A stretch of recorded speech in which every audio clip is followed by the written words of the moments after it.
warahmatullahi wabarakatuh. Perkenalkan, saya Ayu Syarifatunisa dengan NIM 2003991. Saya di sini tidak sendiri, ditemani oleh dua rekan saya, yakni Eri. Halo semuanya, perkenalkan nama saya Eri Triana Nuraini dengan NIM 2006774 dan Yuni. Halo semuanya, perkenalkan nama saya Yuni Nur Faujiah, NIM 2008757. Nah, untuk materi yang akan kami paparkan yaitu mengenai hubungan kelistrikan dan kemagnetan. Sebelumnya, saya ucapkan terima kasih kepada Bapak Dr. Andes Ahmad Nugraha MSI dan juga Ibu Agnes Tasya Ramadhani Putri MPD selaku dosen pengampu yang telah memberikan waktu kepada kami untuk memaparkan materi kelompok kami. Teman-teman, materi yang akan saya bahas yaitu mengenai medan magnet. Apa itu medan magnet? Agar teman-teman bisa memahaminya, coba teman-teman bayangkan. Di suatu ruang terdapat penghantar, lalu penghantar itu dialiri oleh arus listrik, sehingga penghantar itu mempunyai arus listrik dan ruang di sekitar penghantar itu akan menjadi berubah. Nah, perubahan ini tidak bisa teman-teman langsung lihat, tetapi kita bisa melihatnya melalui magnet jarum yang menyimpang. Nah, percobaan ini sama dengan percobaannya Ørsted. Ørsted ini seorang ilmuwan dari Denmark. Beliau menyimpulkan bahwa ruang itu berubah menjadi medan magnet. Arus listrik dapat menimbulkan medan magnet di sekitarnya. Ørsted mengadakan percobaan belum sampai pada menghitung besarnya kuat medan magnet di suatu titik sekitar kawat berarus. Sehingga perhitungan secara tematik ini baru ditemukan oleh ilmuwan Prancis yaitu Jean-Baptiste Biot dan Félix Sapat. Sehingga hukum ini disebut dengan Biot-Sapat. Untuk rumusnya yaitu dB sama dengan I dikali dl dikali sin theta dibagi dengan kuadrat jarak. Tadi telah disimpulkan bahwa arus listrik menimbulkan medan magnet di sekitarnya. Kita coba membahas yang pertama yaitu medan magnet di sekitar kawat lurus berarus listrik. Rumusnya kita dapat turunkan dari hukum Biot-Sapat sehingga menjadi BP sama dengan mu 0 dikali I per 2 pi A. Untuk penjelasannya teman-teman bisa lihat di PPT ya. Pada kawat lurus berarus listrik, teman-teman harus bisa menyatakan kemana arah medan magnetnya. Nah, untuk mempermudah, kita bisa menggunakan kaidah tangan kanan seperti ini. Untuk ibu jari itu sebagai arah aliran arus listrik, sedangkan untuk lipatan-lipatannya seperti ini untuk menentukan arah medan magnetnya. Untuk contoh soalnya, teman-teman bisa lihat di PPT. Nah, untuk pembahasannya yaitu diketahui bahwa arus yang mengalir 10 ampere dan jarak P ke kawat penghantarnya itu 10 cm. Kita konversi ke meter, jadi 0,1 meter. Untuk mu 0-nya itu sudah menjadi ketetapan, nilainya yaitu 4 dikali 10 pangkat min 7 Weber per ampere dikali meter. Nah, yang ditanyakan yaitu besar induksi dan arah induksi magnetik. Jawabannya yaitu BP sama dengan mu 0I dibagi 2pi dikali A. Lalu masukkan mu 0-nya 4pi dikali 10 pangkat min 7, I-nya masukkan juga yaitu dikali 10 dan dibagi dengan 2pi dikali 0,1. T-nya itu satuan BP ya, Tesla. Sehingga hasilnya yaitu 2 kali 10 pangkat min 5 Tesla. Nah, untuk menentukan arahnya, teman-teman bisa menggunakan kaidah tangan kanan seperti tadi ya, seperti ini. Masih ingat kan bahwa ini ibu jari menunjukkan arus listrik, sedangkan ini menunjukkan medan magnet. Kita tadi baca di soalnya bahwa arus listriknya itu mengalir dari timur ke barat. Sehingga seperti ini kan, timur ke barat. Ke sini ya. Nah, kita mencari arah medan magnetnya kemana sih? Tadi kan arah medan magnet itu ditunjukkan oleh lipatan-lipatan tangan. Berarti ini, berarti ke sini dong, ke bawah ya. Berarti arah medan magnet pada soal ini yaitu ke selatan. Karena di bawah itu selatan. Untuk yang kedua yaitu medan magnet pada kawat melingkar berarus listrik. Untuk gambarnya teman-teman bisa lihat di PPT. Dan untuk rumusnya yaitu ada dua. Yang pertama induksi magnet di titik pusat lingkaran. Nah, untuk rumusnya yaitu BP sama dengan mu0 dikali I per 2A. Untuk yang satu lagi yaitu bila kawat penghantar terdiri dari banyak lilitan atau N buah lilitan kawat, maka induksi magnetik di pusat lingkaran adalah BP sama dengan mu0 dikali I dikali N per 2A. Soal mengenai kawat melingkar berarus listrik, kita bisa lihat pada PPT, sedangkan untuk pembahasannya yaitu diketahui A-nya 8 cm, kita konversi ke dalam meter jadi 8 kali 10 pangkat min 2, dan X-nya yaitu 6 cm, kita konversi ke dalam meter 6 kali 10 pangkat min 2, lalu I-nya yaitu 10 ampere, N-nya yaitu 20 lilitan, dan yang ditanyakan induksi magnet di titik pusat lingkaran dan induksi magnet pada jarak 6 cm dari pusat lingkaran. Untuk yang pertama kita akan membahas soal mengenai induksi magnet di titik pusat lingkaran. Rumusnya yaitu BP sama dengan mu0 dikali I dikali N dibagi dengan 2A. Nah, sebelumnya kita cari dulu jari-jari, yaitu jari-jarinya akar dari X kuadrat ditambah A kuadrat, hasilnya yaitu 10 cm. Nah, lalu kita kembali lagi ke rumus yang awal, yaitu BP sama dengan mu0 dikali I dikali N per 2A. Kita masukkan mu0-nya yaitu 4pi dikali 10 pangkat min 7, lalu I-nya yaitu 10 ampere, dan N-nya yaitu 20 dibagi dengan 2 dikali 8 kali 10 pangkat min 2, hasilnya yaitu 5pi dikali 10 pangkat min 3 Tesla.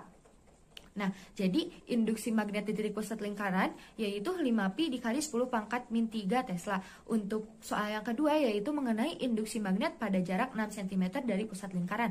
Rumusnya yaitu BP sama dengan mu0 dikali I dikali N dikali sin pangkat 3 alfa. Nah, dibagi dengan 2A.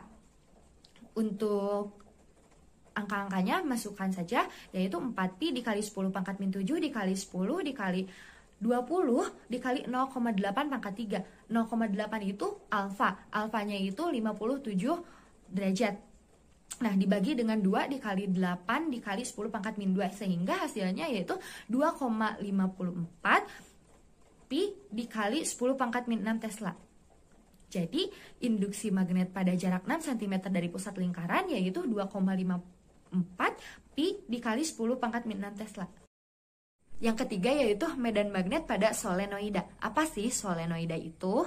Nah, solenoida merupakan kumparan yang panjang, di mana diameter kumparannya itu lebih kecil dibandingkan dengan panjang kumparan. Juga jarak antara lilitan yang satu dengan yang lainnya itu sangat rapat, dan biasanya terdiri atas satu lapisan atau lebih. Nah, untuk rumusnya yaitu ada dua. Yang pertama, jika titik P terletak di pusat solenoida. Untuk titik P-nya akan saya beri tanda merah ya. Untuk rumusnya yaitu B sama dengan mu0 I dikali N per L. Untuk memudahkan, saya biasanya menghafal rumus ini dengan cara B sama dengan monil. Monil itu kan mu0 dikali N dikali I per L. Jadi agar mempermudah. Nah, jika titik P-nya itu berada di ujung solenoida, nanti saya akan beri tanda juga pada ujungnya yaitu dengan titik berwarna biru, maka rumusnya menjadi B sama dengan mu0 I dikali N per 2L. Untuk latihan soal mengenai solenoida telah ada ya pada PPT, dan untuk pembahasannya diketahui L-nya 50 cm, kita konversi ke meter jadi 5 kali 10 pangkat min 1, dan N-nya yaitu 2000 lilitan, I adalah 4 ampere, mu0 sudah menjadi ketetapan bahwa mu0 itu 4pi dikali 10 pangkat min 7 Weber per ampere dikali meter. Yang ditanyakan yaitu induksi magnet di ujung solenoida dan induksi magnet di tengah-tengah solenoida. Nah, tahap pertama yang harus kita lakukan adalah kita bisa mencari induksi magnet solenoida itu dengan cara B sama dengan setengah kali mu0 dikali I dikali N. Maka pada tahap pertama kita harus mencari N kecil dulu. N kecil itu dihasilkan dari jumlah lilitan dibagi dengan L. Jumlah lilitannya itu tadi 2 kali 10 pangkat 3 dibagi dengan 5 kali 10 pangkat min 1. Hasilnya 4 kali 10 pangkat 3 lilitan per meter. Nah, lalu kita bahas yang pertama, induksi magnet di ujung solenoida. Rumusnya yaitu B sama dengan setengah kali mu0 kali I dikali N. kita masukkan setengah kali 4 Pi dikali 10 pangkat min 7 kali 4 dikali 4 dikali 10 pangkat min 3, hasilnya 32 Pi kali 10 pangkat min 4 Tesla. Nah, untuk yang induksi magnet di tengah-tengah solenoida, rumusnya yaitu B sama dengan mu 0 dikali I dikali N, masukkan lagi mu 0-nya yaitu 4Pi dikali 10 pangkat min 7, masukkan I-nya yaitu 4, dan masukkan N-nya yaitu 4 kali 10 pangkat min 3, sehingga hasilnya menjadi 64Pi dikali 10 pangkat min 4 Tesla. Nah, kesimpulannya induksi magnet di ujung solenoida adalah sebesar 32Pi dikali 10 pangkat min 4 Tesla, dan untuk induksi magnet di tengah-tengah solenoida, hasilnya yaitu 64Pi dikali 10 pangkat min 4 Tesla. Lalu yang terakhir atau yang keempat ada toroida. Toroida merupakan sebuah solenoida yang dilengkungkan sehingga membentuk lingkaran. Untuk rumusnya yaitu B sama dengan mu 0 I dikali N dibagi dengan 2πr. Untuk pembahasan soal pada toroida, yaitu N-nya 4000 lilitan, N itu merupakan lilitan pada toroida, dan I yaitu arus yang mengalirnya 5 ampere, dan R1 di sini adalah jari-jari lingkaran dalam yaitu 8 cm, R2 adalah jari-jari lingkaran luar yaitu 12 cm. Yang ditanyakan berapa induksi magnet pada toroida. Nah, untuk jawabannya, langkah pertama untuk mempermudah, kita coba cari jari-jari rata-rata toroida terlebih dahulu, yaitu dengan cara R sama dengan setengah dikali jari-jari dalam lingkaran ditambah dengan jari-jari luar lingkaran, sehingga menghasilkan setengah dikali 8 ditambah 12, hasilnya yaitu 10 cm. Kita konversi ke meter menjadi 0,1 meter. Dan setelah ini lalu masukkan ke rumus toroida, yaitu B sama dengan mu 0 dikali I dikali N dibagi dengan 2πr. Dan hasilnya yaitu 4 dikali 10 pangkat min 2 Tesla. Induksi magnetik pada toroida. Toroida adalah sebuah solenoida yang dilengkungkan sehingga membentuk sebuah lingkaran, seperti terlihat pada gambar. Besarnya induksi magnetik di pusat toroida dapat dirumuskan dengan B sama dengan mu 0 dikali I dikali N kecil, atau B sama dengan mu 0 dikali I dikali N besar dibagi 2πr, dengan B sama dengan induksi magnetik di pusat atau di tengah-tengah toroida. Mu 0 sama dengan permeabilitas ruang hampa, I sama dengan kuat arus listrik, N besar sama dengan jumlah lilitan, dan 2πr sama dengan keliling toroida. Contoh soal, sebuah toroida yang memiliki 4000 lilitan dialiri arus besar 5 ampere. Apabila diketahui jari-jari lingkaran bagian dalam 8 cm dan bagian luar 12 cm, tentukan besarnya induksi magnet pada toroida tersebut. Diketahui N sama dengan 4000 lilitan, I sama dengan 5 ampere, R1 sama dengan 8 cm, R2 sama dengan 12 cm. Ditanyakan B, besarnya induksi magnet. Jawab, yang pertama, kita harus mencari dulu rata-rata jari-jarinya. Dengan R sama dengan R1 ditambah R2 dibagi 2 sama dengan 8 ditambah 12 dibagi 2 sama dengan 10 cm, atau 1 dikali 10 pangkat min 1 meter. Dengan begitu dapat dicari B sama dengan mu 0 dikali I dikali N besar dibagi 2πr sama dengan 4Pi dikali 10 pangkat min 7 dikali 5 dikali 4 dikali 10 pangkat 3 dibagi 2Pi dikali 1 dikali 10 pangkat min 1 sama dengan 4 dikali 10 pangkat min 2 Tesla. Jadi besarnya induksi magnet pada toroida tersebut adalah 4 dikali 10 pangkat min 2 Tesla. Ada dua hal penting. Yang pertama, arus listrik menghasilkan medan magnet, dan yang kedua, medan magnet mengerjakan gaya magnet pada kawat berarus listrik atau pada muatan yang bergerak. Nah, karena dua hal itu timbul pertanyaan besar di kalangan fisikawan pada abad ke-19. Jika arus listrik dapat menghasilkan medan magnet, apakah medan magnet dapat menghasilkan arus listrik?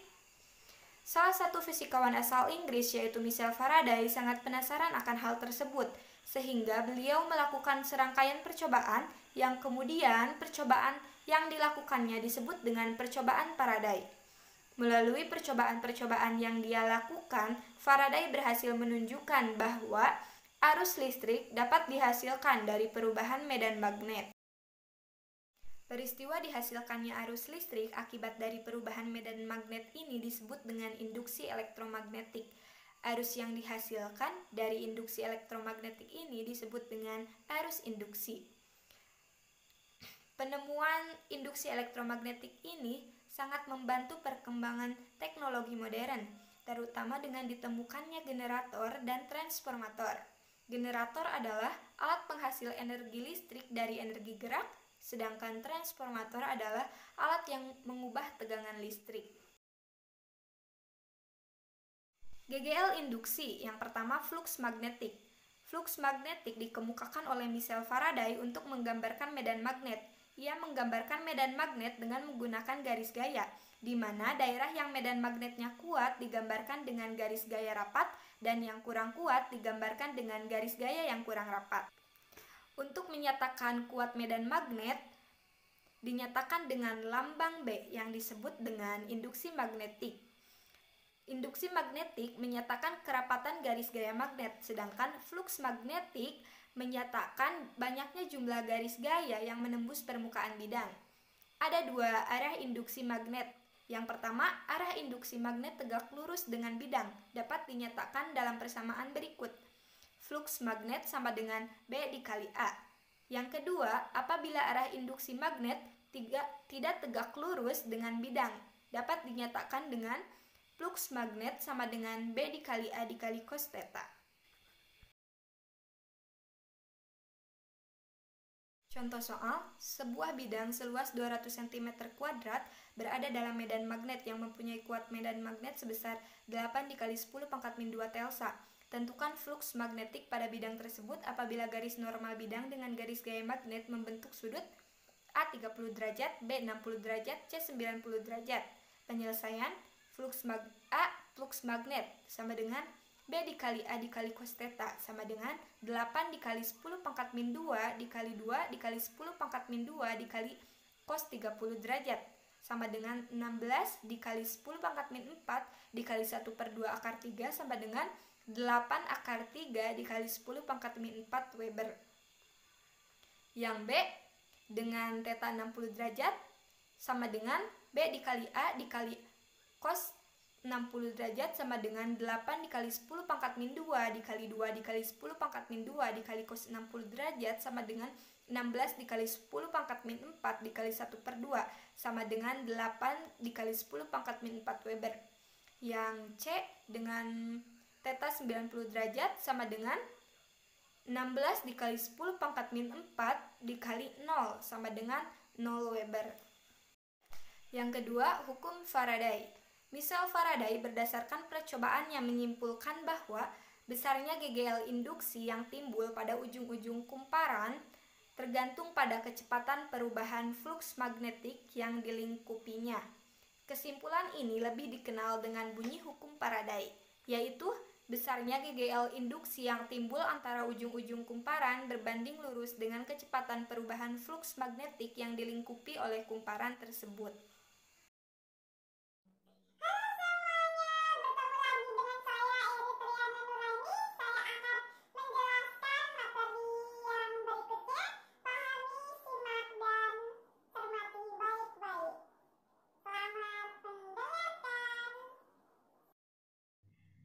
Ya, untuk selanjutnya saya akan menjelaskan tentang secara matematik hukum Faraday dengan dapat dituliskan dengan persamaan rumus ya. Yang pertama ada epsilon sama dengan min n dq per dt, atau juga bisa ditulis dengan persamaan epsilon sama dengan min n delta q per delta t. Untuk rumus yang kedua itu dari epsilon sama dengan min n delta q per delta t dapat digunakan apabila terjadi perubahan flux magnetik berlangsung dalam waktu singkat atau delta t ini mendekati pada nilai 0. Kemudian dalam penjelasannya E ini adalah GGL induksi yang ada pada ujung-ujung kumparan. Biasanya satuannya menggunakan volt. Kemudian N ini yaitu jumlah lilitan pada kumparan. Dan ada juga delta Q.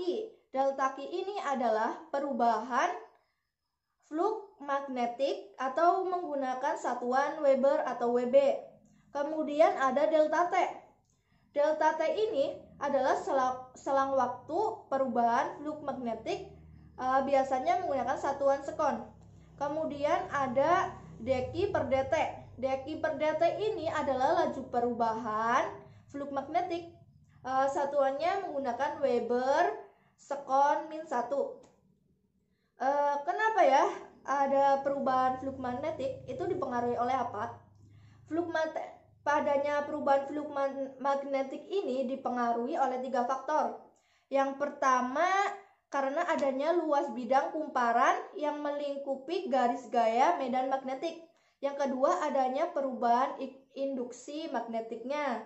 Yang ketiga, karena perubahan sudut antara arah medan magnet dengan garis normal bidang kumparannya. Ya, selanjutnya tentang GGL induksi diri. Sudah ditampilkan ya bahwa GGL induksi diri adalah GGL induksi yang terjadi karena adanya perubahan flux magnetik yang terjadi pada rangkaian itu sendiri. Hal-hal ini terjadi dan timbul diantaranya pada saat kita mematikan listrik atau pada saat adanya pemadaman listrik, itu lampu itu tidak langsung mati, tetapi lampu itu secara perlahan meredup. Begitu sudah meredup terus mati ya, tidak langsung mati. Nah, begitu. Mengapa hal itu terjadi? Hal ini terjadi karena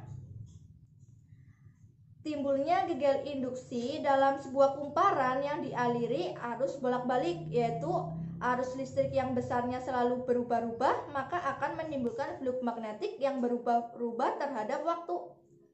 Perubahan flux magnetik ini akan menginduksikan kumparan dalam rangkaian itu sendiri, sehingga timbul GGL induksi. GGL induksi yang terjadi karena adanya perubahan flux magnetik yang ditimbulkan oleh rangkaian itu sendiri, disebut dengan GGL induksi diri. Ya, itu karena itu sehingga pada saat kita mematikan listrik itu dapat menimbulkan induksi magnetik, induksi diri atau perubahan flux magnetik.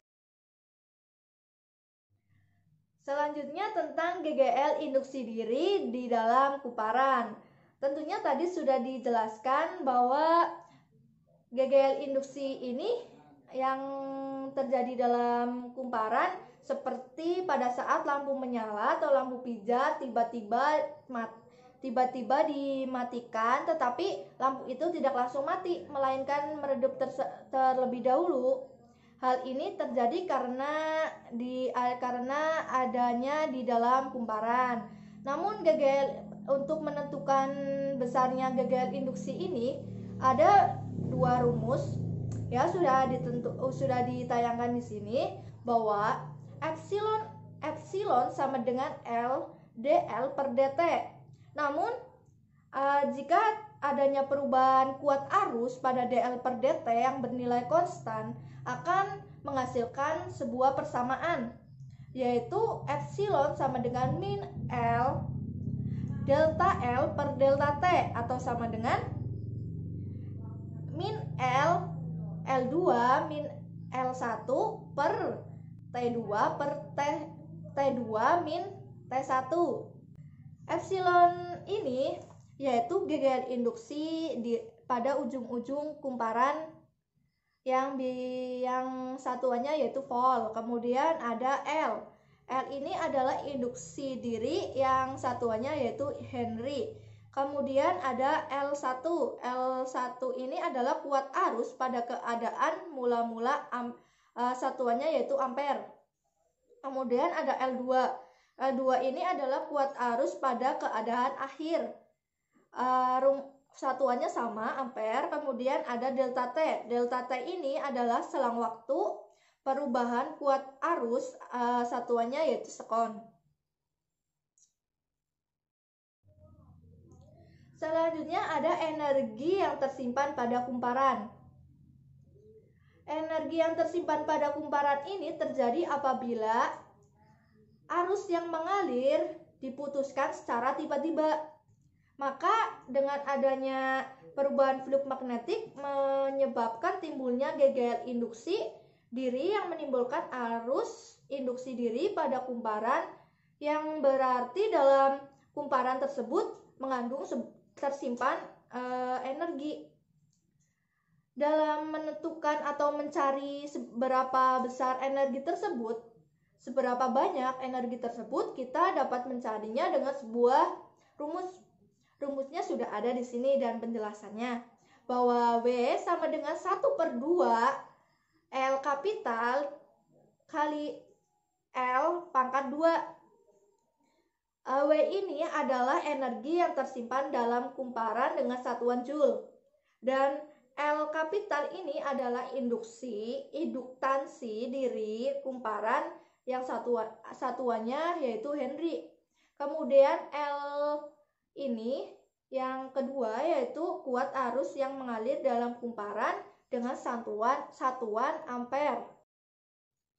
Kemudian di sini ada salah satu contoh untuk mencari seberapa banyak energi yang tersimpan dalam sebuah kumparan ya.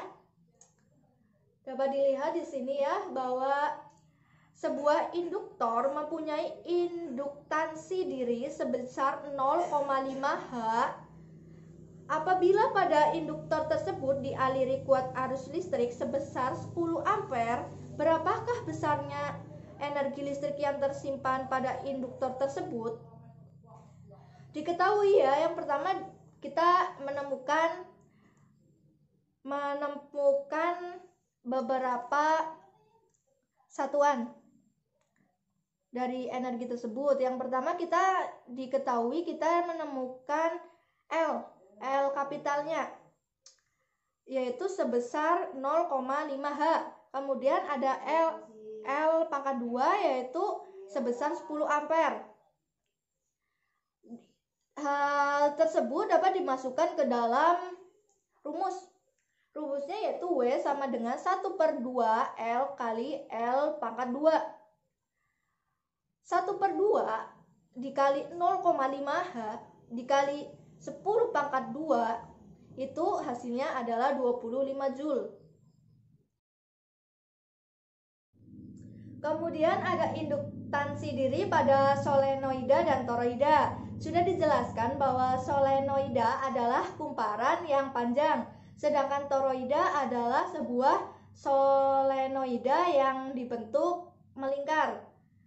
Induktansi diri ini dapat dinyatakan dengan sebuah pernyataan yaitu L sama dengan mu N kuadrat kali A per L. Sudah ditampilkan di sini ya, kita lihat, dan juga sudah ada penjelasannya bahwa L itu adalah induktansi diri dengan satuan Henry, sedangkan N adalah jumlah lilitan kumparan. Ada juga L lagi. L ini, yang lain ini adalah panjang lilitan kumparan dengan satuan meter. Kemudian ada A yaitu luas penampang kumparan dengan satuan meter kuadrat. Kemudian juga ada mu nol. Mu nol ini adalah permeabilitas ruang hampa.